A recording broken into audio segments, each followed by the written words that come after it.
तर रोहित पवारांचा आणखी एक ट्विट समोर येत आहे। बूथ ताब्यात घेण्याचा नवा परळी पॅटर्न असं ट्विट रोहित पवारांनी केलंय। रोहित पवारांकडून बीडच्या इंजेगाव मधला व्हिडिओ ट्विट करण्यात आलाय। बूथ कॅप्चरिंग वरून रोहित पवारांनी धनंजय मुंडेंवर आरोप देखील केलेले आहेत। तर काय म्हटलंय ट्विट मध्ये बघूयात। बूथ ताब्यात घेऊन मतदान मारण्याचा हा नवा परळी पॅटर्न महाराष्ट्राला शोभत नाही।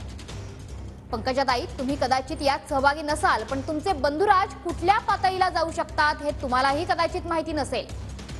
महाराष्ट्रासारख्या राज्यात असे प्रकार घडवून आणण्याची हिम्मत येतेच कुठून। निवडणूक आयोगाने स्थानिक मंत्री महोदयासह स्थानिक प्रशासनाची चौकशी करावी ही विनंती। तर रोहित पवारांकडून बीडच्या इंजेगाव मधला व्हिडिओ ट्विट करण्यात आलेला आहे। बूथ ताब्यात घेण्याचा हा नवा परळी पॅटर्न असल्याचं रोहित पवारांनी म्हटलेलं आहे। सोबतच त्यांनी धनंजय मुंडेंवर देखील या ट्विटद्वारे आरोप केलेले आहेत। बूथ कॅप्चरिंग वरून रोहित पवारांनी धनंजय मुंडेंवर आरोप केलेत। बूथ कॅप्चरिंग संदर्भातला हा नवा परळी पॅटर्न असल्याचं रोहित पवारांनी म्हटलं आणि त्या संदर्भातला बीडच्या इंजेगाव मधला हा व्हिडिओ त्यांनी ट्विट केलेला आहे।